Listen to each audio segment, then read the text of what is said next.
Hello viewers. स्वागत करता हूं मैं आपको अपने यूट्यूब चैनल में। जैसा कि इंट्रोडक्शन वीडियो में मैंने आपसे वादा किया था कि आने वाले 6 महीनों में जो हमारा जेई मेंस का एग्जाम है उसके लिए मैं आपके ताबड़तोड़ तैयारी करवाने वाला हूं। ठीक है, तो मैंने आपको जो जो वादा किया था आज उसका पहला लेक्चर आ गया है। आज हम लोग लिमिट से चालू कर रहे हैं अपने क्लास। लिमिट का आज हम लोग थ्योरी पढ़ेंगे। आज हम लोग ये समझेंगे कि लिमिट का यूज क्यों होता है, लिमिट के सारे फॉर्मूला के बारे में समझेंगे, लिमिट का यूज कहाँ कहाँ पर हम लोग कर सकते हैं। एवरीथिंग अबाउट लिमिट हम लोग आज समझने वाले हैं। ठीक है, उसके बाद इसके साथ ही साथ हो सके तो आज नहीं तो कल मैं लिमिट का कोई भी एक बुक जो जैसे कि मैंने आपको 4 से 5 बुक पूरी तरह से सॉल्व करवाने का वादा किया था, तो कोई भी एक बुक का सॉल्यूशन का वीडियो भी कल से अपलोड होना शुरू हो जाएगा। ठीक है, मैं कोशिश करूंगा कि मैं शुरू में अरिहंत का जो एक्सरसाइज का प्रॉब्लम है मैं उसे सॉल्व करवाऊं और उसके बाद फिर मैं ब्लैक बुक भी सॉल्व करवाऊंगा आपको। ठीक है, तो चलिए लिमिट से आज हम लोग अपने जर्नी चालू करते हैं। मगर लिमिट को अगर आप अपना दुश्मन समझो तो दुश्मन को फतेह करने से पहले उसको फतह करना क्यों जरूरी है, वो हमारे लिए इतना इंपॉर्टेंट क्यों है, वो भी समझ लेना चाहिए। अगर हम पिछले 5 साल का ट्रेंड देखें जेई मेंस और जेई एडवांस का और साथ जो जो लोग वेबजी का तैयारी कर रहे हैं उनका, तो देखो 2019 में जेई मेंस में लिमिट से 3 क्वेश्चन आया है। अगर आप 4 नंबर मानो तो 12 नंबर तो सिर्फ लिमिट से आ रहा है। 2020 में 2 से 3 क्वेश्चन आया है। 2021 में 3 से 4 क्वेश्चन आया है। ये पर पेपर की मैं बात कर रहा हूँ। 2022 में आप देख लो 1 से 2 क्वेश्चन आया है। 2023 में 2 से 3 क्वेश्चन आया है। जेई एडवांस का भी देखो कुछ ऐसा ही हाल है और वेबजी का तो 3 से 4 क्वेश्चन कंफर्म है कि हर साल पूछा जाता है। इसका मतलब आप सिर्फ इस लिमिट को ही कर लेते हो तो 10 से 12 नंबर आप जेई मेंस और अदर कॉम्पिटेटिव एग्जाम में कंफर्म कर लेते हो। ठीक है, तो चलिए आज हम लोग अपना चैप्टर को चालू करते हैं। सबसे पहले बहुत बहुत ही ज्यादा बेसिक से मैं चालू करूंगा। जो लोग लिमिट पढ़ चुके हैं उनको भी कुछ नया मिलेगा, जो लोग एकदम बेसिक से चालू कर रहे हैं उनके लिए तो बहुत कुछ है। तो चलिए चालू करते हैं। इसके बाद ना यहाँ से कट कर देना, इरेज करते वक्त भी कट कर देना।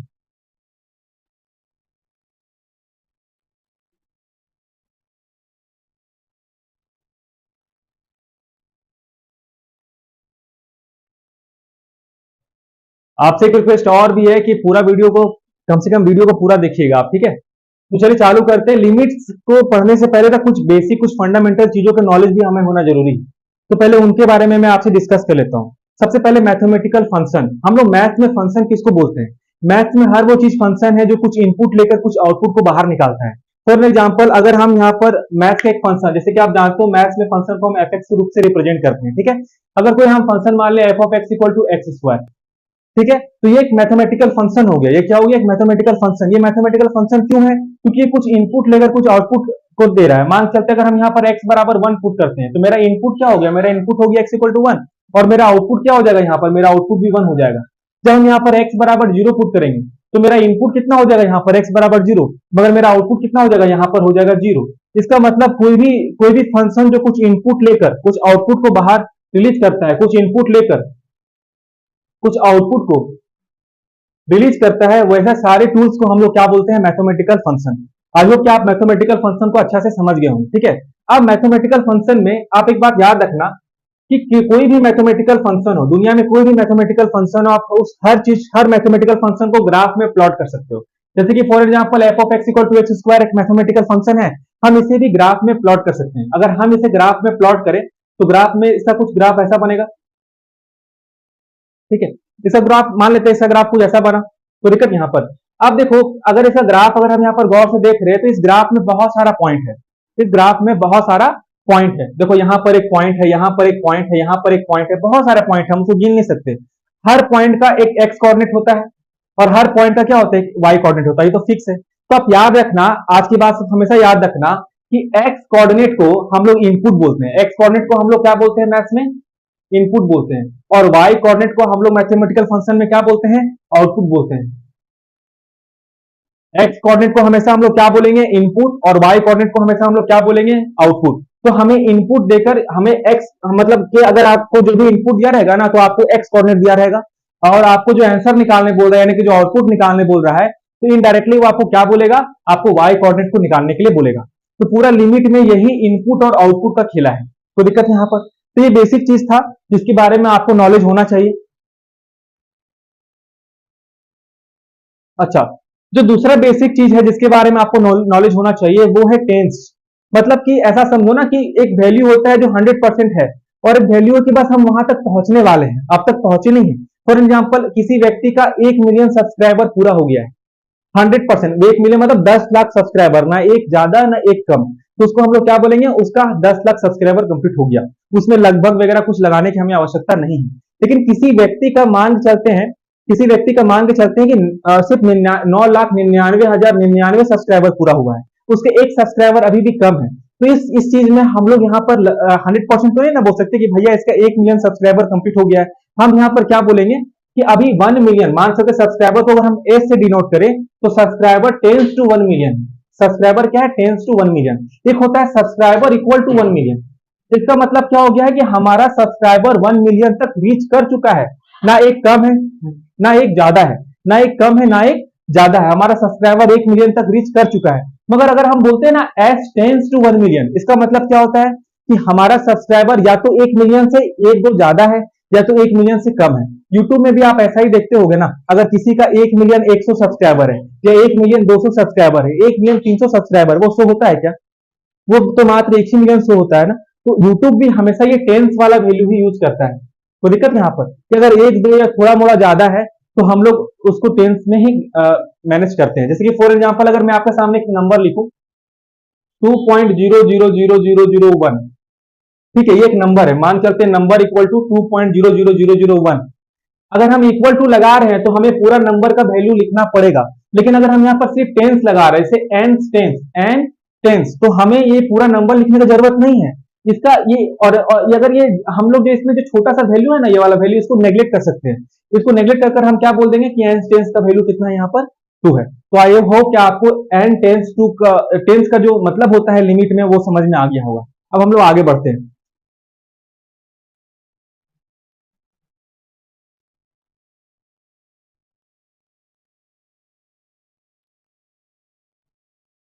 तो सबसे पहले सर आप चालू करते हैं लिमिट। तो लिमिट का मतलब होता है अप्रोक्सीमेशन, अप्रोक्सीमेट वैल्यू, लगभग वैल्यू, उसको क्या बोलते हैं हम लोग, लिमिट बोलते हैं। हम लोग इसको एक एग्जांपल से समझते हैं, ठीक है। सबसे पहले मैं आपको बता रहा हूं कि लिमिट होता क्या है, फिर मैं आपको बताऊंगा कि लिमिट का यूज करते क्यों, ठीक है। तो पहले मैं बता रहा हूं लिमिट होता क्या है। तो जैसे कि फॉर एग्जाम्पल हम कोई भी एक फंक्शन को यहाँ पर एज्यूम करते हैं, ठीक है। मान चलते ये मेरा कोई फंक्शन है, ये उस फंक्शन का ग्राफ है, ठीक है। सपोज करो यहाँ पर कुछ पॉइंट है, इसका एक्स कोऑर्डिनेट ए है, इसका एक्स कोऑर्डिनेट कितना है ए, कोई दिक्कत यहाँ पर। तो जब हम यहाँ पर x बराबर a पुट करते हैं ना, तो हमको y बराबर यहाँ 2 मिल जाता है। y बराबर कितना मिल जाता है, 2। इस पॉइंट का x और y कोऑर्डिनेट होगा ना, तो हम मान चल रहे हैं इसका x कोऑर्डिनेट a है और y कोऑर्डिनेट 2 है। मतलब इसका इनपुट अगर हम x बराबर a करेंगे तो हमको आउटपुट कितना मिल जाएगा, 2 मिल जाएगा। अच्छा एक बताओ आप, और समझ लेना कि आपको तो से मालूम होना चाहिए कि y बराबर fx होता है। y बराबर क्या होता है, fx। हम चाहे fx बोले चाहे y बोले, बात दोनों ही सेम है। तो इसका y कोऑर्डिनेट को हम बोल सकते हैं ना कि इसका f ऑफ x बराबर कितना है, 2। इसका f ऑफ x बराबर, या फिर हम ऐसा बोल सकते हैं f ऑफ a बराबर कितना है, 2। f ऑफ a बराबर कितना है, 2। अगर x के अगर आप यहाँ x की जगह में a पुट करोगे तो आपको y कितना मिल गया, 2 मिल गया। कोई दिक्कत यहाँ तक? चलिए ठीक है, अब आगे बढ़ते हैं। हम a से बहुत छोटा सा शिफ्ट कर हम थोड़ा सा आगे बढ़ते हैं। हम a कोऑर्डिनेट से थोड़ा सा जस्ट आगे बढ़े और हम यहाँ पर कहीं पहुंचे a प्लस एच में। इस पॉइंट का मेरा कोऑर्डिनेट कितना है, इस पॉइंट का कोऑर्डिनेट है कुछ मेरा a प्लस एच। कोई दिक्कत? ये जो h है ना, ये बहुत ज्यादा छोटा वैल्यू है। जो मेरा h है ना वो टेंस टू 0 है। जो मेरा h क्या है, h मेरा टेंस टू 0, बहुत ही ज्यादा छोटा वैल्यू, बहुत ज्यादा छोटा वैल्यू है। तो इसके लिए जो मेरा y कोऑर्डिनेट आएगा, इसके लिए जो मेरा y कोऑर्डिनेट आएगा वो क्या 2 से बहुत बड़ा होगा क्या? वो 2 से बहुत ज्यादा बड़ा तो नहीं होगा। अगर हम h का वैल्यू एज्यूम करें ना, तो h का वैल्यू 0.000000001 है। आप यहाँ पर 50 जीरो लगा सकते हो। तो ये 2 से बहुत बड़ा वैल्यू तो नहीं आएगा ना इस a प्लस एच कोऑर्डिनेट के लिए। मैं क्या बोल रहा हूं कि जब आप x बराबर a पुट किए तो आपको y बराबर या फिर f ऑफ x बराबर आपको 2 मिला। आपको f ऑफ x बराबर 2 मिला, ठीक है, या सही रहेगा f ऑफ a बराबर 2 मिला। तो जब आप x बराबर यहाँ पर पुट किए a प्लस एच, जब आप x बराबर कितना पुट किए a प्लस एच, तो आपको f of a plus H कितना मिलना चाहिए? आपको f of a plus H मिला, मान चलते 2.00001, 2.00001। कोई दिक्कत यहाँ पर? ठीक है, तो आप इस चीज को आप ध्यान में रखना कि हमको f of a plus H कितना मिल गया, 2.00001। देखो लिमिट सब पढ़ लेते हैं, लिमिट का क्वेश्चन भी सब सॉल्व कर लेते हैं, मगर एग्जैक्टली में लिमिट होता क्या है ना, ये बहुत कम लोगों को मालूम रहता है। मैं कोशिश कर रहा हूं कि मैं आपका उस कंसेप्ट को क्लियर कर सकूं, इसलिए थोड़ा सा आपको डेडिकेशन के साथ इस चीज को देखना पड़ेगा। ओके, देखना यहाँ पर, तो F of A plus H का वैल्यू कितना आ गया 2.000001। तो दिक्कत यहाँ तक, चलिए ठीक है। अब अगर मैं इस ए कोऑर्डिनेट का जस्ट एक छोटा सा, जस्ट एक पीछे का कोऑर्डिनेट लूं, बहुत ज्यादा पीछे नहीं जाना है, मैं ए माइनस एच में जा रहा हूं। कहां जा रहा हूं मैं? ए माइनस एच में जा रहा हूं, ठीक है, मैं ए माइनस एच में जा रहा हूं। तो सपोज करो एच टेंस टू 0 है, ए पे हमें 2 मिल रहा था वाई कोऑर्डिनेट, तो हमें ए माइनस एच के कहीं यहां पर कोऑर्डिनेट मिलेगा 2 से जस्ट थोड़ा सा नीचे, हमें 2 से जस्ट थोड़ा सा नीचे वैल्यू मिलेगा। लेकिन ये जो वैल्यू रहेगा 2 से तो छोटा रहेगा, मगर बहुत छोटा रहेगा क्या? बहुत ज्यादा छोटा रहने वाला नहीं है। हम मान के चलते हैं कि जब हम F of A minus H put किए ना, तो मेरा जो आउटपुट आया वो कितना आया? वो आया सपोज करो आप 1.999999 जैसा कुछ आया। कि 2 से बहुत ज्यादा छोटा वैल्यू आने वाला नहीं है, क्योंकि हम जान रहे हैं ना h बहुत ही ज्यादा छोटा है। कितना माइनस किया होगा आप? ये माइनस किए होगे, इसको माइनस करने से क्या 2 से बहुत ज्यादा छोटा वैल्यू आने वाला है क्या? बहुत ज्यादा छोटा वैल्यू तो आने वाला नहीं है। तो F of A minus H आपका कितना आ गया? ये आ गया। कोई दिक्कत यहाँ पर? लेकिन अब आपका सवाल होगा कि सर आप ये क्या बता रहे हो, अब तक लिमिट यहाँ पर क्या है, लिमिट का रोल क्या है यहाँ पर? तो चलो मैं आपको लिमिट का रोल बताता हूँ। देखो जब हम इसमें लिमिट नहीं लगाए हैं, तब F of A plus H का हमको ओरिजिनल वैल्यू लिखना पड़ रहा है ना, कि F of A plus H कितना है? F of A plus H है 2.000001। मगर अगर हम यहाँ पर लिखे limit F of A plus H, और लिमिट में ये जो एच हम यूज कर रहे हैं वो क्या है? एच है मेरा टेंस टू 0। तो ये जो है ना, ये अप्रोक्सीमेटली वैल्यू बताते हैं, अप्रोक्स वैल्यू बताते हैं, एग्जैक्ट वैल्यू नहीं बताता है। लिमिट हमें क्या बताता है? अप्रोक्स वैल्यू, एग्जैक्ट वैल्यू नहीं बताता है। या जो नेक्स्ट इंटीजर होता है ना, हमें उसका जानकारी देता है।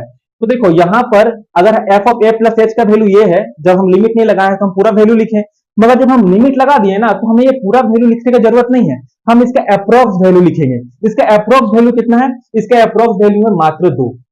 इसका अप्रोक्स वैल्यू मात्र 2 ही है ना। सपोज करो आपके पास 2 करोड़ रुपए है, आपके पास 2 करोड़ रुपए है, ठीक है, और 2 करोड़ रुपए में से ना सपोज करो आपका शादी हो गया है और 2 करोड़ रुपए है आपके पास। आपकी वाइफ ना उस 2 करोड़ रुपए में से 2 रुपए चुरा ली, या फिर चुराना ठीक नहीं रहेगा, आपकी वाइफ है भाई, 2 रुपए रख ली, 2 रुपए बोरो कर ली, ठीक है। तो 2 करोड़ रुपए में से 2 रुपए तो कम हो गया ना। तो क्या आपके पास एग्जैक्ट 2 करोड़ रुपया है क्या? नहीं, आपके पास एग्जैक्ट 2 करोड़ रुपया नहीं है, आपके पास 2 करोड़ में 2 रुपए कम है। लेकिन अगर कोई आपसे पूछता है कि बताओ तुम्हारे पास कितना रुपया है, तो तुम क्या इससे बोलोगे कि भैया 2 करोड़ में 2 रुपया कम है? ऐसा तो नहीं बोलोगे ना, बहुत छोटा सा वैल्यू कम हुआ है आपके पैसे में से, तो आप उसको क्या बोलोगे? अप्रोक्सीमेट वैल्यू बताओगे ना, कि भैया मेरे पास 2 करोड़ रुपए ही है। तो लिमिट भी वही करता है, लिमिट भी आपको एग्जैक्ट वैल्यू ना बताकर अप्रोक्सीमेट वैल्यू बताता है, ठीक है। जैसे कि हमारा ए प्लस एच का एग्जैक्ट वैल्यू कितना था? 2.000001 था, मगर अप्रोक्सीमेट वैल्यू कितना हो गया जब हम लिमिट लगाएं? तो लिमिट का मतलब क्या हो गया? अप्रोक्सीमेट वैल्यू बताओ, तो इसका अप्रोक्सीमेट वैल्यू कितना हो गया? 2 हो गया। आई होप कि आपको यहां तक समझ में आ गया होगा। इसी तरह से देखो, इसी तरह से देखो, अगर मैं इसको यहां पर इरेज करूं, तो आप जरा देखना यहां पर, जरा गौर से देखना, मेरा F of A minus H, मेरा F of A minus H का वैल्यू कितना आया था? वो आया था 1.999999, मतलब ये लगभग 2 के बराबर ही आया था, है ना। ये वैल्यू कितना आया था? ये वैल्यू लगभग 2 के बराबर ही आया था। लेकिन क्योंकि हम यहाँ पर F of A minus H का वैल्यू देख रहे हैं, इसमें लिमिट नहीं लगा हुआ है, तो ये अप्रोक्सीमेट वैल्यू नहीं देगा, ये हमें क्या देगा? एग्जैक्ट वैल्यू देगा। मगर अगर हम यहाँ पर लगा देते हैं limit h tends to 0 f of A minus h, अगर हम सिर्फ f of A minus h आपसे पूछता तो आप क्या बताते? 1.999999 एक्सेट्रा। मगर आपसे limit h tends to 0 f of A minus h बोल दिया, तो आपसे एग्जैक्ट में क्या बोल रहा है? अप्रोक्स वैल्यू पूछ रहा है। क्या पूछ रहा है आपसे? अप्रोक्स वैल्यू पूछ रहा है, ठीक है, अप्रोक्स वैल्यू पूछ रहा है। तो मेरा अप्रोक्स वैल्यू यहाँ पर कितना है? मेरा अप्रोक्स वैल्यू यहाँ पर 2 है। कोई दिक्कत? तो अब आपको समझ में आ गया होगा कि लिमिट करता क्या है, लिमिट का यूज क्यों, लिमिट का यूज हम लोग क्यों करते हैं। अगर किसी भी मैथमेटिकल फंक्शंस के आगे में हम लिमिट लगा देते हैं, तो हमें एग्जैक्ट वैल्यू ना देकर हमें अप्रोक्स वैल्यू की जानकारी देता है। कोई दिक्कत? अब सर कि लिमिट का काम सिर्फ क्या इतना ही है? क्या लिमिट का काम सिर्फ इतना ही है? तो नहीं, लिमिट का काम इससे बहुत ज्यादा बड़ा है। अब इसका हम लोग कुछ ना एडवांस वर्जन देखने वाले हैं कि एडवांस में हम लिमिट का कैसे यूज कर सकते हैं। चलो दिखाता हूं, मैं आपको समझाता हूं।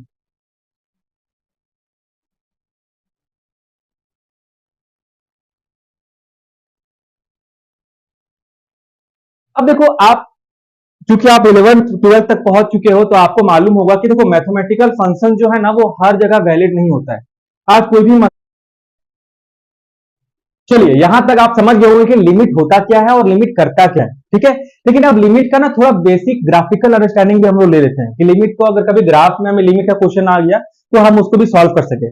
उससे पहले आप चंद चीजों को याद रखना। देखो लिमिट अगर मान चलते कि हमें ए पर ए वो वैल्यू है जिस वैल्यू पे मेरा फंक्शन हमको आउटपुट नहीं दे रहा है, ए मेरा वो इनपुट है, एक्स बराबर ए मेरा वो इनपुट है जिस इनपुट पे मेरा फंक्शन कोई आउटपुट नहीं दे रहा है। तो ऐसा ही इनपुट के लिए हम लिमिट लगाते हैं, हम पहले पढ़ चुके हैं चीज को, ठीक है। तो ये मेरा वो पॉइंट है जहां पर हमको कोई आउटपुट नहीं मिल रहा, तो हमको इस पर लिमिट लगाना है। तो आप याद रखना हम क्या करें, हम लिमिट कैसे लगाते थे कि हम इस इस पर्टिकुलर पॉइंट से जस्ट एक आगे वाला पॉइंट का वैल्यू देखते हैं और इस पर्टिकुलर पॉइंट से जस्ट एक पहले वाला पॉइंट का वैल्यू देखते हैं। तो देखो कैसे देखेंगे, आपको कुछ चीजें याद रखना है कि जब लिमिट जस्ट उस नंबर के एक आगे वाला नंबर या इसको हम लोग कैसे रिप्रेजेंट करते हैं, limit x tends to a plus, limit x tends to a plus, जिसको हम लोग बोलते हैं आरएचएल या फिर राइट हैंड लिमिट। कोई दिक्कत यहाँ पर, और उस पर्टिकुलर पॉइंट से जस्ट एक पहले वाले नंबर को हम लोग कैसे रिप्रेजेंट करते हैं, limit x tends to a negative, और उसको क्या बोलते हैं, लेफ्ट हैंड लिमिट। कोई दिक्कत, किसी भी लिमिट, अच्छा इसमें आप एक चीज और याद रखना कि देखो कोई भी लिमिट ना आपको हर फंक्शन का वैल्यू निकाल के नहीं दे सकता। आपको कोई भी लिमिट जो है आप किसी हर फंक्शन का वैल्यू आपको निकाल कर नहीं दे सकता। तो सर लिमिट कौन से फंक्शन का वैल्यू निकाल के दे सकता है, ये उसी फंक्शन का वैल्यू निकाल के दे सकता है जिसका एलएचएल का वैल्यू सपोज करो कुछ ए आया और कुछ मान के चलते बी आया, ठीक है, और आरएचएल का वैल्यू मान के चलते कुछ सी आया। अगर ये बी बराबर सी हो गया, अगर ये बी बराबर क्या हो गया, सी हो गया, अगर ये बी बराबर सी हो गया, उस केस में हम बोलेंगे कि ये लिमिट एग्जिस्ट करता है। वो लिमिट क्या करता है, एग्जिस्ट करता है, और ये पर्टिकुलर फंक्शन का हमको वैल्यू निकालकर लिमिट दे सकता है। कोई दिक्कत यहाँ पर। चलो अब ग्राफिकल अंडरस्टैंडिंग हम लोग समझते हैं लिमिट का, ठीक है। अब देखो यहाँ पर एक ग्राफ बना हुआ है, ठीक है, हम ये मान के चल रहे हैं कि आपको बेसिक ग्राफ का नॉलेज है, नहीं तो मैं एक बहुत जल्दी ग्राफ्स का एक डिटेल लेक्चर भी लाने वाला हूँ आपके लिए, ठीक है। फिर भी आप समझ जाओ कि कोई ग्राफ दिया हुआ है, ये सर्कल क्या रिप्रेजेंट करता है कि इस पर्टिकुलर पॉइंट पे हमारा ग्राफ डिफाइंड नहीं है, ठीक है। तो और ये डॉट क्या रिप्रेजेंट कर रहा है कि जो वैल्यू हमको इस पॉइंट पे मिलना चाहिए था ना, वो वैल्यू इस डॉट पे शिफ्ट हो गया है। बस आपको इतना अंडरस्टैंड करना चाहिए, ठीक है। तो चलो हम लोग लिमिट निकालते हैं। देखो हम लोग यहाँ पर सबसे पहले लिमिट निकालते हैं वन का क्यों लिमिट निकालते हैं सर, क्योंकि देखो वन पे क्या बन रहा है, यहाँ सर्कल बन रहा है ना, और हम आपको सिखाए हैं। इसका मतलब क्या होगा कि अगर हम किसी भी ये जो पर्टिकुलर फंक्शन है उसमें अगर हम वन इनपुट दे तो हमको कुछ आउटपुट नहीं मिल रहा है, तो ऐसे ही फंक्शन के लिए हम लोग लिमिट निकालते हैं। तो चलो देखते हैं कि वन के लिए हम लोग लिमिट निकाल सकते हैं या नहीं, वन के लिए हम लोग लिमिट निकाल सकते हैं या नहीं, कोई दिक्कत। चलो कैसे चेक करेंगे, तो सबसे पहले हम इसका आरएचएल निकालते हैं। क्या निकालते हैं सर, हम इसका आरएचएल। तो आरएचएल कैसे निकालेंगे, limit x tends to one plus, limit x tends to one plus, इसका मतलब वन से जस्ट एक आगे वाला वैल्यू देखो कि आपको क्या मिल रहा है। तो आप जरा गौर से देखो, तो जब जस्ट आप एक वन से जब आगे आप पहुंचोगे ना, तो आपको लिमिट ऑन अप्रोक्स जीरो मिल रहा है। कितना मिल रहा है यहाँ पर, जीरो। तो हम यहाँ पर बोल सकते हैं कि हमें यहाँ पर जो आरएचएल का वैल्यू मिल रहा है वो हमें कितना मिल रहा है, जीरो मिल रहा है। कितना मिल रहा है ना, जीरो। हम अब इसका एलएचएल का वैल्यू देखते हैं। क्या देखते हैं हम इसका यहाँ पर एलएचएल का वैल्यू देखते हैं। हम इसका यहाँ पर एलएचएल का वैल्यू देखते हैं। एलएचएल का मतलब जो दिया गया नंबर है उससे जस्ट एक पहले वाला नंबर। तो कैसे रिप्रेजेंट करते हैं उसको, x tends to one negative. तो आप जरा गौर से देखो, वन से जस्ट आप पहले जाओगे तो यहाँ पर तो कोई ग्राफ ही नहीं है। वन से पहले के लिए कोई ग्राफ है क्या, यहाँ पर तो कोई ग्राफ नहीं है। यहाँ पर कोई ग्राफ है, दिख रहा है आपको पूरा ग्राफ। अब बहुत लोग बोलेंगे सर ये तो है, अरे ये ग्राफ नहीं है भैया, ये एक्स कोऑर्डिनेट, ये एक्स एक्सिस है, ये एक्स एक्सिस ग्राफ थोड़ी ना है। तो सर ये ग्राफ गया कहां, तो ये ग्राफ देखो, यही ग्राफ तो ऊपर में शिफ्ट हो गया है। वन से जस्ट पहले के लिए जो मेरा ये ग्राफ है, वही वन से पहले के लिए ग्राफ ये है। समझ में आया कि नहीं आया बात को, समझ में आ गया ना बात को। तो वन से जस्ट पहले के लिए ग्राफ क्या है, ये है ना मेरा, ठीक है। तो अब हम इस ग्राफ में वैल्यू लेते हैं, तो वन से जस्ट पहले के लिए हम कहां पर आएंगे, इस पर्टिकुलर ग्राफ में आएंगे, ठीक है। तो वन से जस्ट पहले के लिए हमको कितना वैल्यू यहाँ पर मिल रहा है, आप जरा देख लो, हमको 3 मिल रहा है। वन से जस्ट पहले के लिए हमको यहाँ पर कितना मिल रहा है, हमको वन से जस्ट पहले के लिए यहाँ पर 3 मिल रहा है। सॉरी, वन से जस्ट पहले आप इस पर्टिकुलर पॉइंट पर देखो, टू ये वाला पॉइंट वैल्यू दे रहा ना, यहाँ वाला जो वैल्यू है वो तो यहाँ पर शिफ्ट हो गया ना। मैं ही बोला, देखो मैं ही बोला और मैं ही भूल गया। ये वाला जो वैल्यू है वो यहाँ ना शिफ्ट हो गया है। तो वन से जस्ट पहले आपको कौन सा पॉइंट मिल रहा है, ये पॉइंट मिल रहा है ना। तो ये पॉइंट का वैल्यू कितना है, 2 है। इसका मतलब क्या है कि इसका एलएचएल का वैल्यू कितना आ गया, आपका 2 आ गया।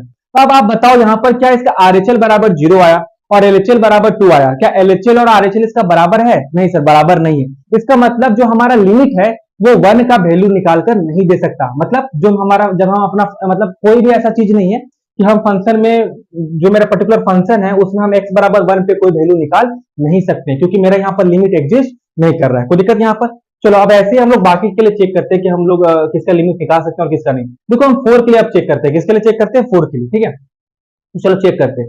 अब हम सबसे पहले अगर 4, तो जैसे कि वही शुरुआत वाला कंडीशन, हम पहले यहाँ पर क्या निकालते हैं, आरएचएल निकालते हैं। आरएचएल का मतलब क्या हो जाएगा, limit x tends to 4 plus, limit x tends to 4 plus. देखो आप वीडियो को पॉज कर आप इसका खुद ही आंसर आप अपना कॉपी में लिख लिया करना, ठीक है। तो उसके बाद आप वीडियो देखना, इससे क्या होगा कि आपका अंडरस्टैंडिंग लेवल बढ़ेगा, आपको वीडियो देखते वक्त बोरियत फील नहीं होगा, कोई दिक्कत यहाँ पर। चलो तो अब ना हम इस 4 के लिए देखते हैं, तो हमको सबसे पहले क्या चेक करना है, आरएचएल चेक करना है। आरएचएल मतलब 4 से जस्ट एक आगे वाला नंबर, 4 से जस्ट आगे वाला नंबर। देखो ये जो सर्कल है ना, ये सिर्फ 4 के लिए रिप्रेजेंट कर रहा है। ये सर्कल किसके लिए सिर्फ रिप्रेजेंट कर रहा है, ग्राफ को 4 के लिए। अगर 4 से आप 0.001 भी आगे बढ़ते हो ना, उसके लिए ग्राफ मेरा नहीं है।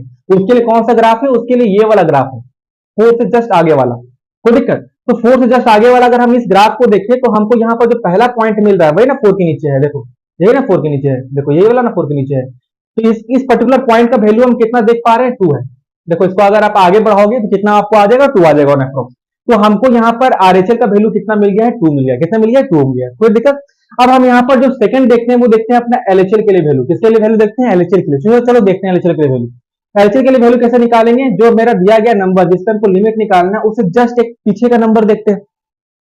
तो इसे जस्ट आप एक पीछे का नंबर देखोगे तो आप तो इसी ग्राफ में रहने वाले हो ना, आप कहीं और जाने वाले हो क्या, आप इसी ग्राफ में रहने वाले हो। और इस ग्राफ का एटमोस्ट वैल्यू आपको कितना मिलने वाला है, यहाँ पर आपको इस ग्राफ का वैल्यू मिलने वाला है यहाँ पर 1। कितना मिलने वाला है, देखो आप कहीं इससे जस्ट पीछे जाओगे तो कहीं यहाँ पर कोई पॉइंट में आओगे ना जी, इससे बहुत ज्यादा पीछे तो नहीं जाना है। और ये पॉइंट का आपको वैल्यू कितना मिल रहा है, ये पॉइंट का वैल्यू आपको मिल रहा है 1। कितना मिल रहा है आपको, 1 मिल रहा है। तो आपको एलएचएल का वैल्यू यहाँ पर कितना मिल गया, 1। फर्दर आप देखो यहाँ पर क्या एलएचएल और आरएचएल का वैल्यू बराबर है, एलएचएल बराबर 2 आ गया, आरएचएल बराबर 1 आ गया। क्या दोनों बराबर है, दोनों बराबर नहीं है। तो मेरा 4 पर भी लिमिट एग्जिस्ट नहीं कर रहा, 4 पर भी लिमिट एग्जिस्ट नहीं कर रहा। तो छोटा सा बात है, आप लोग तो समझ गए होंगे, इतना आप लोग तो इतना होशियार हो ही है ना। चलो अब आगे बढ़ते हैं और 6 पे चेक करते हैं। किस पे चेक करते हैं, 6 पे चेक करते हैं। चलो अरे यार लिमिट हम लोग पढ़ रहे हैं और किसी में भी लिमिट एग्जिस्ट ही नहीं कर रहा, तो चलो एक ऐसा केस लेते हैं जिसमें लिमिट एग्जिस्ट करे। कोई दिक्कत यहाँ पर? तो चलो देखते हैं। देखो ग्राफिकल क्वेश्चन भी आए, चाहे स्कूल में चाहे मेंस में, और छूटना नहीं चाहिए। कोई दिक्कत यहाँ पर? तो चलो आप 6 के लिए ट्राई करते हैं। अब देखो मैं 6 के लिए ट्राई करूँ तो फर्दर वही वाला काम, यहाँ पर पहले एलएचएल के लिए निकालेंगे। तो एलएचएल के लिए कैसे निकालेंगे, limit x tends to 6 minus, देखो मैंने एलएचएल बोला, आरएचएल नहीं बोला, मैंने आपको पोपट किया आपके साथ है ना। अभी बहुत लोग सोचोगे कि सर यहाँ पर 6 माइनस क्यों लिखे, क्योंकि हम एलएचएल निकाल रहे हैं। क्या निकाल रहे हैं यहाँ पर, एलएचएल। तो एलएचएल के लिए तो जस्ट पहले वाला नंबर देखते हैं ना। तो चलो चेक करते हैं। जस्ट इसके पीछे में भी मेरा ग्राफ कुछ यहाँ पर आएगा, देखो यहाँ पर इस पर्टिकुलर पॉइंट पे मेरा आएगा है ना, और जस्ट इसके आगे में कहीं यहाँ पर आएगा। तो आप जरा गौर से देखो, चाहे एलएचएल हो चाहे आरएचएल हो, दोनों का वैल्यू आपको इसी लाइन पे मिल रहा है ना, आपको इसी लाइन पे मिल रहा है। चलो लिख देता हूँ, एलएचएल के लिए देखो इस लाइन पे वैल्यू मिल रहा है, इस लाइन का वैल्यू अप्रोक्स कितना है, 2 है। तो एलएचएल बराबर आपको 2 आ गया।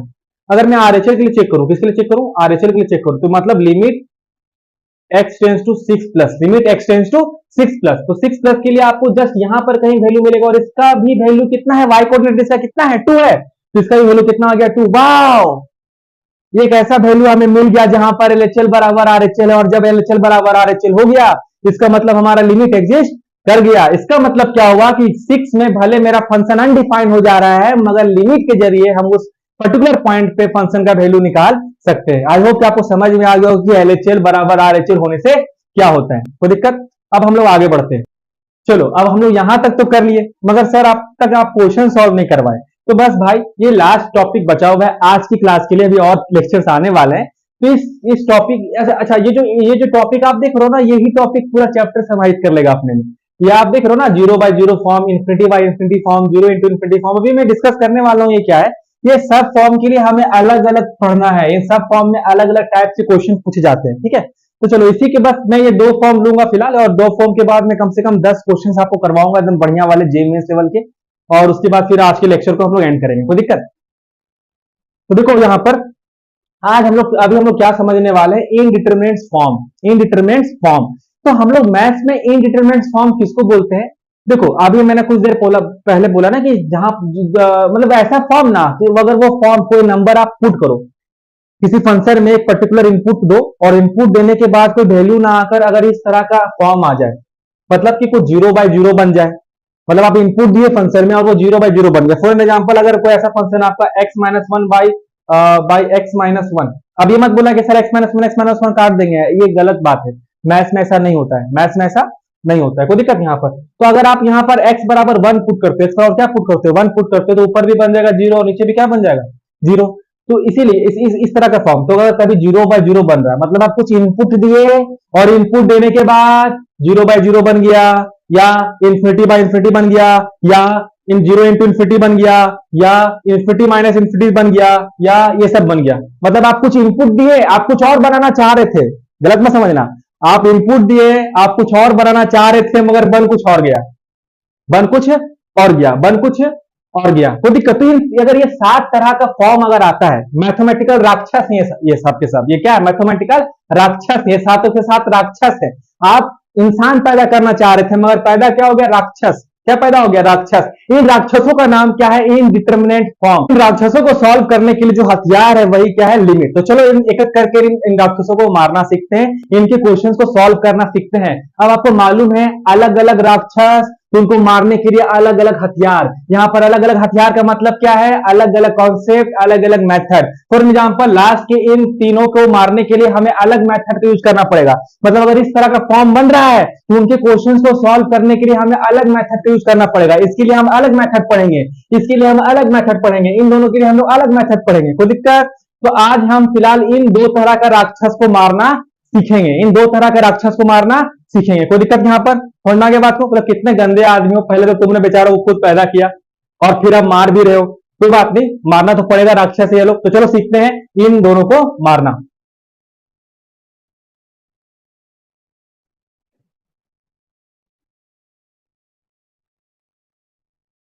तो अभी हम लोग सीखने वाले हैं method of solving, method of solving 0/0 और ∞/∞ फॉर्म। हम लोग क्या सीखने वाले हैं? मेथड ऑफ सॉल्विंग 0/0 और ∞/∞ फॉर्म। कोई दिक्कत? यहां पर 7 राक्षस थे, उनमें से 2 राक्षस का काम तमाम करना सीखने वाले अभी। कोई दिक्कत यहां पर? तो इन दोनों राक्षस को मारने का 3 तरीका है। इन दोनों राक्षस को मारने का कितना तरीका है? इन दोनों राक्षस को मारने का 3 तरीका है। पहला तरीका का नाम है फैक्टराइजेशन। पहला तरीका का नाम क्या है? फैक्टराइजेशन। ठीक है, इस दोनों राक्षस आपको दिख गया, तो जो पहला तरीका है जिससे आप मार सकते हो वो क्या है? फैक्टराइजेशन। क्या नाम है? फैक्टराइजेशन। दूसरा जो मेथड है वो है रेशनलाइजेशन। रेशनलाइजेशन, अभी सबके बारे में हम डिटेल में चर्चा करेंगे, सारा मेथड के बारे में डिटेल में चर्चा करेंगे। पहला मेथड फैक्टराइजेशन, दूसरा मेथड रेशनलाइजेशन, और तीसरा जो कि मेरा बहुत ज्यादा फेवरेट है, इससे तड़पा तड़पा के मारने में हमें बहुत मजा आता है, क्वेश्चन से तड़प तड़प के मरता है, एकदम मजा जाएगा, वो है लॉबिटल रूल। वो क्या है? लॉबिटल, एल लॉबिटल रूल। अच्छा, बहुत लोग ना इसको गलत प्रोनाउंस करते हैं, इसको एल हॉस्पिटल बोलते हैं। ठीक है, तो आपने इसको एल हॉस्पिटल वगैरह नहीं बोलना है, बेइज्जती हो जाएगा। मेरा भी बहुत बार हुआ है। आपको क्या बोलना है? लॉबिटल। क्या बोलना है इसको? लॉबिटल। कोई दिक्कत यहां पर? तो चलिए अब एक एक करके क्वेश्चन लेते हैं और समझते हैं कि किस तरीके से इस क्वेश्चन को सॉल्व किया जाता है। कोई दिक्कत यहां पर? चलिए सॉल्व करते हैं। सबसे पहले हम लोग देखेंगे फैक्टराइजेशन मेथड। क्या सीखेंगे? Factorisation method. ठीक है, आप याद रखना ना, एक बात और यहां पर आप समझ जाना कि जहां पर आप इस मेथड को लगा पाते हो ना, आप वहां पर इस मेथड को भी लगा पाते हो। ये वाला कई केस में ये लगाना ज्यादा ईजी हो जाता है और कोई केस में ये वाला लगाना ज्यादा ईजी हो जाता है। कोई दिक्कत यहां पर? चलो मैं दिखाता हूं आपको कैसे करना है, मैं दिखाता हूं आपको सॉल्व करना कि ये काम कैसे होता है। कोई दिक्कत यहां पर? ठीक है, तो चलिए सॉल्व करना शुरू करते हैं। तो सबसे पहले हम लोग देखते हैं यहां पर फैक्टराइजेशन, दूसरा हम लोग देख रहे हैं लॉबिटल। लॉबिटल पहला देख रहे हैं फैक्टराइजेशन और दूसरा देख रहे हैं लॉबिटल। कोई दिक्कत? तो चलिए क्वेश्चन लेते हैं, एक क्वेश्चन हम यहां पर लेते हैं। ठीक है, एक क्वेश्चन हम यहां पर लेते हैं। हम क्वेश्चन ले रहे हैं यहां पर x² - 5x + 6 upon x² - 4 limit x tends to 2। देखो, कोई भी क्वेश्चन सॉल्व करने से पहले ना, पहले आप चेक कर लेना कि राक्षस किस टाइप का है, राक्षस कौन से फॉर्म का है, ये चेक करना बहुत ही ज्यादा जरूरी है। कोई दिक्कत यहां पर? तो देखो, जब आप यहाँ x बराबर 2 पुट करोगे ऊपर में, पहले जैसे नीचे में आप पहले 2 पुट किए, तो क्या आ जाएगा? 2 का स्क्वायर कितना होता है? 4 होता है, और 4 - 4 क्या हो गया? 0। मतलब नीचे में कितना आ गया? 0। कोई दिक्कत?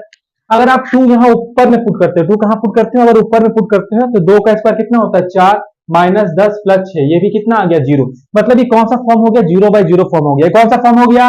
0/0 फॉर्म हो गया। कौन सा राक्षस हो गया? 0/0 वाला राक्षस हो गया। इसमें सर कौन सा रूल सिखा रहे हैं अभी? फैक्टराइजेशन। देखो क्या करते हैं, देखो ध्यान समझो, हम लोग क्या करते हैं ना, क्योंकि ये राक्षस भी तो अपना ही है ना, तो हम इसको मारेंगे नहीं, इसके अंदर की खराबी को मारेंगे। इसके अंदर क्या करेंगे, इसके अंदर की खराबी को मारेंगे। राक्षस को मारने को फायदा नहीं है, राक्षस के अंदर के खराबी को मारना जरूरी है। तो इसमें खराबी क्या है, इसमें खराबी है x-2। इसमें खराबी क्या है, x-2। जो नीचे में देखो, अगर हम इस देखते पहले इसको फैक्टराइज करते हैं, पहले इसको हम क्या करते हैं, फैक्टराइज करते हैं, फिर हम आपको सिखाएंगे।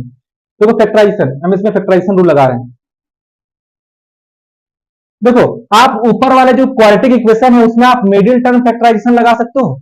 आप मिडिल टर्म फैक्टराइजेशन लगाना आपको आना चाहिए। जब आप मिडिल टर्म फैक्टराइजेशन इसको लगाओगे तो ये बन जाएगा कुछ x-2 इंटू x-3। तो दिक्कत यहां पर, और नीचे वाला जो है इसको हम बोल सकते हैं x² - 4 जो है उसको हम बोल सकते हैं x-2 into x+2, x-2 into x+2। तो जैसे कि मैंने आपको पहले कहा था, भले राक्षस है मगर ये हमारा वाला राक्षस है ना, इसे हम जान से नहीं मारेंगे, इसके अंदर की खराबी को खत्म करेंगे। इसके अंदर की खराबी को क्या करेंगे, खत्म करेंगे। तो खराबी क्या है, ये x-2। ये x-2 ही वो राक्षस का राक्षसत्व है जो इसको राक्षस बनने पे मजबूर कर रहा है। तो हम ऊपर नीचे इस x-2 को क्या कर देंगे, काट देंगे। x-2 को क्या कर देंगे, काट देंगे। जैसे हम इस x-2 को काटे, देखो ऊपर में क्या बचा, x-3, और नीचे में क्या बचा, x+2। अब अगर आप x बराबर 2 पुट करते हो तो हमारा फंक्शन इनवैलिड नहीं होगा। ऊपर में आ जाएगा -1, नीचे में आ जाएगा। चलो मेरे जवाब, जो आपने इन राक्षसों को मारने का एक तरीका फैक्टराइजेशन सीख लिया। अब मैं आपको दूसरा तरीका सिखाता हूं जो कि है लॉबिटल। जो कि क्या है, लॉबिटल। एल हॉस्पिटल नहीं, क्या मेथड है, लॉबिटल। देखो लॉबिटल लगाना एकदम चिंदी है, क्या एकदम चिंदी। देखो मैं लॉबिटल लगा के दिखाता हूं। दूसरा मेथड क्या है, लॉबिटल। लॉबिटल तो दिक्कत यहां पर, लॉबिटल। तो लॉबिटल कैसे लगाते हैं, सपोज करो क्वेश्चन है लिमिट x टेंड्स टू 2, वही पुराना वाला क्वेश्चन लेते हैं, x² - 5x + 10 अपॉन x² - 4। देखो इसको चेक करने की जरूरत नहीं है क्योंकि पुराना वाला ही क्वेश्चन है, वही वाला राक्षस है, 0/0 फॉर्म वाला राक्षस है। तो एक मेथड क्या सिखाया मैंने आपको, फैक्टराइजेशन, और दूसरा मैं क्या सिखाने वाला हूं, लॉबिटल। लॉबिटल देखो क्यों आसान है, क्योंकि लॉबिटल क्या बोलता है कि जब 0/0 फॉर्म लग रहा हो या ∞/∞ फॉर्म लग रहा हो तो आपको फैक्टराइज करने की जरूरत नहीं है। आप सिंपली क्या कर दो, न्यूमरेटर और डिनोमिनेटर को डिफरेंशिएट कर दो। न्यूमरेटर और डिनोमिनेटर को क्या कर दो, डिफरेंशिएट कर दो, सेपरेट। मतलब एक बार न्यूमरेटर को डिफरेंशिएट करके यहां लिखो, फिर एक बार डिनोमिनेटर को डिफरेंशिएट कर लिख दो, और आपका काम हो जाएगा, मतलब देखो मैं करके दिखाता हूं। देखो लिमिट x टेंड्स टू 2, हम यहां पर लॉबिटल लगा रहे हैं। तो लॉबिटल क्या बोल रहा है कि आप एक बार ऊपर को डिफरेंशिएट करो, उसके बाद नीचे वाले को डिफरेंशिएट करो और आपका काम हो जाएगा। तो चलो ऊपर वाले को डिफरेंशिएट करते हैं। तो ऊपर वाला में क्या है, x² का डिफरेंशिएशन 2x, 5 का डिफरेंशिएशन -5। 10 कांस्टेंट है, कांस्टेंट का डिफरेंशिएशन 0 होता है, कितना होता है, 0। तो खत्म हो गया। नीचे में क्या है, x² - 4, यहाँ x² का डिफरेंशिएशन 2x और 4 का डिफरेंशिएशन तो कांस्टेंट है, खत्म हो गया। अब देखो जो आपका इनवैलिड टर्म था तो खत्म हो गया ना। अब इसमें x बराबर 2 पुट करो, x बराबर क्या पुट कर दो, आप 2 पुट कर दो, तो क्या बन जाएगा, देखो 4 - 5/4 आ गया, यानी यहां पर भी कितना आंसर आ गया, -1/4। कितना आंसर आ गया, -1/4। तो देखो चाहे आप फैक्टराइजेशन लगाओ, चाहे आप लॉबिटल लगाओ, आंसर आपका सेम आने वाला है। मुझे ये तरीका इजी लगता है। अब आपको पता नहीं, आपको जो तरीका अच्छा लगा इजी, आप उस तरीका का यूज कर सकते हो, ठीक है। चलो अब हम लोग तीसरा मेथड सीखते हैं जिसका नाम है फैक्टराइजेशन। जिसका नाम क्या है, फैक्टराइजेशन। इसमें मैं आपको एक गाना सिखाता हूं, सॉरी रेशनलाइजेशन। गाना में भावुक हो गए थे जी। दूसरा मेथड है वो क्या है,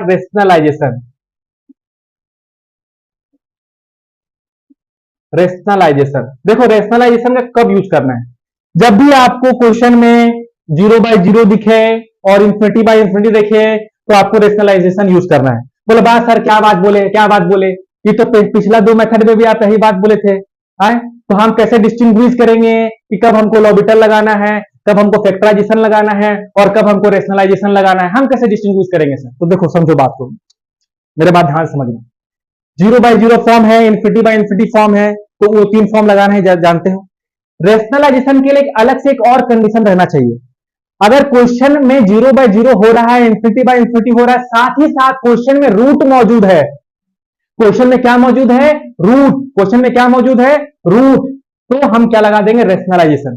रूट दिखे तो रेशनलाइज करेंगे। एक गाना याद रखना, क्या याद रखना गाना, रूट दिखे तो रेशनलाइज करेंगे। रूट क्या बोल रहा हूं मैं, ध्यान समझना। रूट दिखे तो रेशनलाइज करेंगे, रूट दिखे तो रेशनलाइज करेंगे, रेशनलाइज करेंगे। रूट दिखे तो रेशनलाइज करेंगे, रूट दिखे तो रेशनलाइज करेंगे। चलो अब क्वेश्चन हम उसको करके दिखाते हैं। हालांकि ये गाना गाने में काफी अच्छा लगता है ना, रूट दिखे तो रेशनलाइज करेंगे। तो चलो अब इसका क्वेश्चन करके देखते हैं। जैसे क्वेश्चन में लेता हूं आपके सामने, limit x tends to 0 root under 2 plus x minus root 2 upon में x है। तो माइक को चल रहा है ना जी? हाँ, माइक तो चल रहा है। तो क्वेश्चन क्या है, limit x tends to 0 root 2 plus x minus root 2 upon x, ये क्वेश्चन है। फिर आप पहले हम चेक करेंगे कि कौन सा राक्षस है। तो जब आप x बराबर 0 ऊपर में पुट करोगे तो ऊपर में क्या बचेगा आपका रूट 2, यहाँ x बराबर 0 आ गया तो रूट 2, यहाँ साइड में क्या बचा रूट 2, और नीचे में क्या है x बराबर 0 पुट के तो 0, रूट 2 माइनस रूट 2 क्या आ गया 0, और नीचे में क्या था 0। ये कौन सा फॉर्म आ गया, 0 बाय 0 फॉर्म आ गया, 0 बाय 0 फॉर्म आ गया, 0 बाय 0 फॉर्म आ गया। तो हम यहाँ पर कौन सा मेथड लगाएंगे, हम यहाँ पर लगाएंगे रेशनलाइजेशन। क्या लगाएंगे हम यहाँ पर, रेशनलाइजेशन। देखो अगर तुम चाहो तो यहाँ पर लॉबिटल भी लगा सकते हो, मगर यहाँ वो लेंदी हो जाएगा। क्यों, क्योंकि यहाँ रूट है। रूट दिखे तो क्या करना है अपन को, रेशनलाइज करना है। क्या करना है, रेशनलाइज। तो रेशनलाइज कैसे करते हैं तो मालूम है ना, तो सिखाने की जरूरत नहीं है। तो देखो रेशनलाइजेशन कर देते हैं यहाँ पर, limit x tends to 0 2 plus x minus root 2 upon x, इस चीज को क्या कर देते हैं, रेशनलाइज। क्या कर देते हैं, रेशनलाइज। ये मेरे बोर्ड का बॉर्डर आ गया है, इस बॉर्डर के आगे मैं बढ़ूंगा तो आपको कुछ नहीं दिखेगा, फिर लिखकर कोई फायदा नहीं होगा। इसलिए आपको अगर दिख रहा है तो बहुत अच्छी बात है, दिख रहा है ना, कुछ नहीं किया, बस इसको रेशनलाइज कर दिया। क्या कर दिया, इसको रेशनलाइज कर दिया। अब इसका हम आगे लिखते हैं। देखो देखो ये दोनों चीज आपस में मल्टीप्लाई होगा। अगर ये दोनों चीज आपस में मल्टीप्लाई होगा तो देखो क्या है ये, देखो तो यहां पर ये गॉस देखो तो ये a माइनस बी और ये a प्लस बी के फॉर्म में है बच्चों। और अगर कोई a माइनस बी और a प्लस बी के फॉर्म में है और दोनों मल्टीप्लाई में है तो हम क्या बोल सकते हैं, a square minus b square वाला फॉर्मूला लगा सकते हैं ना। हम जानते हैं ना a minus b into a plus b क्या होता है, a square minus b square. तो हम यहाँ पर भी फॉर्मूला लगा देंगे। तो देखो मेरा एक जगह हम यहाँ पर है रूट 2 प्लस एक्स, तो इसका स्क्वायर हो जाएगा, और b की जगह में यहाँ पर रूट 2 माइनस रूट 2 का स्क्वायर अपॉन में हो जाएगा x, इसका स्क्वायर तो कर दो जी, x इंटू ये पूरा चीज, x इंटू ये पूरा चीज, तो लिख दो यहाँ पर root 2 plus x, root 2 plus x और प्लस में आपका रूट 2। तो दिक्कत यहाँ पर आप देखो कुछ नहीं करना है, अब आप उसको सॉल्व करो। तो जब सॉल्व करोगे तो देखो क्या हो जाएगा, ये आपका हो जाएगा limit x tends to 0 2 plus x minus 2 upon में x, और आ जाएगा आपका रूट 2 प्लस एक्स और प्लस में आ जाएगा आपका रूट 2। देखो जरा गौर से, यहां से 2 से 2 खत्म हो जाएगा, फिर ये x से x भी क्या हो जाएगा, खत्म हो जाएगा। ऊपर में क्या बचेगा 1 और नीचे में क्या बचा रूट 2 प्लस एक्स और प्लस रूट 2। अब आप जब यहाँ पर x बराबर 0 पुट करोगे तो आपका आंसर कितना आ जाएगा, आपका आंसर आ जाएगा 1 upon 2 root 2, 1 upon 2 root 2 2 root 2, 1 upon 2 root 2 2 root 2। तो आपका आंसर क्या आ गया, आपका आंसर आ गया 1 अपॉन 2 रूट 2। तो हमने यहाँ पर ये तीनों के तीनों मेथड सीख लिए, हमने यहाँ पर इन तीनों के तीनों मेथड सीख लिए। अब यहाँ पर मुद्दा अब ना थोड़ा सा हम लोग थोड़ा अच्छा क्वेश्चन करते हैं, बहुत चिंदी क्वेश्चन किए, आपको भी मजा नहीं आया होगा, मुझे भी मजा नहीं आया। तो चलो हम दोनों एक दूसरे को क्या करते हैं, थोड़ा थोड़ा इंटरटेन करते हैं, और हम यहाँ पर क्या करते हैं, आपको जेईई मेंस का बहुत धमाकेदार धमाकेदार क्वेश्चन करवाते हैं 2-3, और उसके बाद आज के लेक्चर को हम लोग क्या करते हैं, एंड करते हैं। कोई दिक्कत यहाँ पर?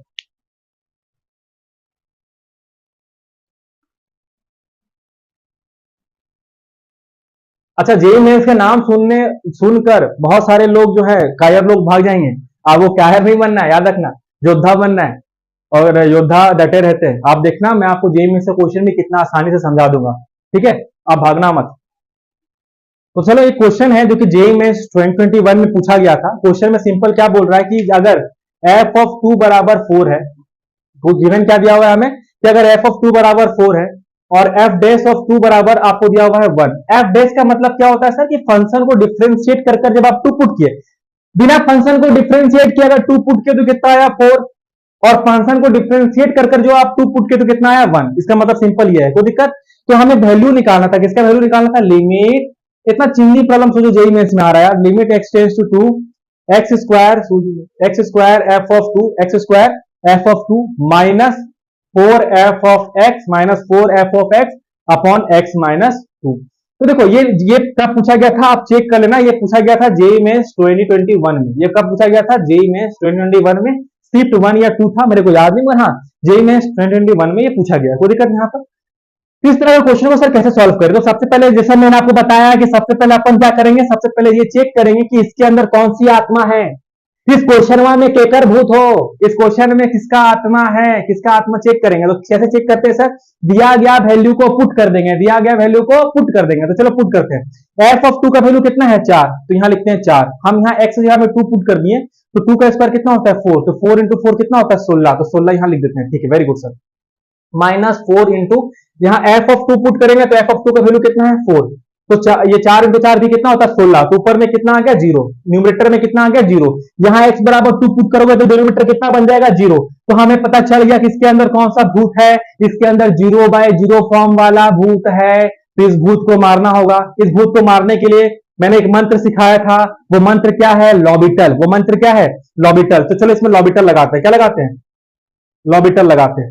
ठीक है, चलो लॉबिटल लगाते हैं। तो ऊपर डिफरेंशिएट करेंगे और नीचे डिफरेंशिएट करेंगे। एक बात याद रखना, देखो एफ का डिफरेंशिएशन होता है क्योंकि ये वेरिएबल है। ये क्या डिफरेंशिएशन तो वेरिएबल चीज का होता है ना जी। एफ मेरा क्या है वेरिएबल, तो उसका डिफरेंशिएशन होता है। मगर F2 कांस्टेंट नंबर बन गया, F2 क्या बन गया कांस्टेंट नंबर, उसका डिफरेंशिएशन नहीं होता है। कोई दिक्कत यहाँ पर, तो ठीक है। यहाँ एक्स स्क्वायर एफ ऑफ 2 में देखो तो एक्स स्क्वायर वेरिएबल है, उसका डिफरेंशिएशन होगा कितना होगा 2x, और एफ ऑफ 2 क्योंकि कांस्टेंट है तो बगल में इसी तरह लिखा हुआ रह जाएगा। कोई दिक्कत यहाँ पर नहीं है, very good. Minus 4 constant number है, एज इट इज उतर जाएगा, और एफ का डिफरेंशिएशन कितना हो जाएगा, एफ का डिफरेंशिएशन हो जाएगा एफ डैश एक्स, क्या हो जाएगा यहाँ पर F dash x, very good. यहाँ नीचे देखो तो x माइनस 2 है, x का डिफरेंशिएशन 1 होता है, क्या बात है हमको याद है, x का डिफरेंशिएशन 1 होता है और 2 का डिफरेंशिएशन 0 होता है, उसको ऐसे रहने देंगे। अब देखो जैसे कि हम बताए थे कि जैसे आप मंत्र फूकोगे राक्षस मर चुका होगा, लॉबिटल का जैसे मंत्र फूका राक्षस मर गया, राक्षस मर गया। अब देखो आप जब x बराबर आप 2 पुट करोगे ना तो आपको आपका आंसर आ जाएगा और कुछ भी अनडिफाइंड नहीं रहेगा। तो चलो पुट करते हैं मेरा फाइनल।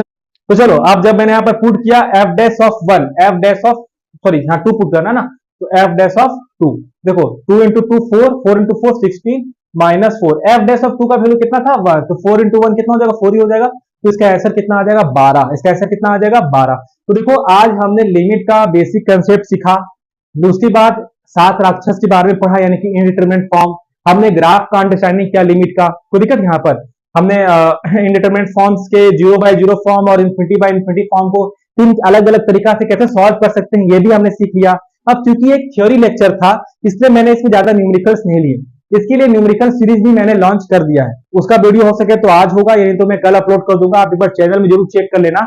मैं अरिहंत का, जी हाँ अरिहंत, अमित एम अग्रवाल का जो अरिहंत किताब है जो एडवांस का जो सीरीज होता है कैलकुलस का, उसका एक्सरसाइज का एक एक क्वेश्चन लिमिट का आपके लिए सॉल्व कर रहा हूं उसमें। ठीक है, साथ साथ में ब्लैक बुक, ठीक है कैलकुलस के लिए, फिर बंसल का सर का जो कैलकुलस बुक है मैं वो भी आपके लिए सॉल्व करने वाला हूं, आप वो सब चेकआउट कर सकते हैं। आप अगर और हाँ एक बात और, अगर आपको इस वीडियो में मजा आया हो, आपने कोई भी कॉन्सेप्ट नया सीखा हो, आपने कोई भी क्वेश्चन नया सीखा हो, आपको मजा आया हो और आप आगे भी इसी तरह मजा लेना चाहते हो तो मेरा चैनल को लाइक करो, सब्सक्राइब करो, अपने दोस्तों के साथ शेयर करो। धन्यवाद।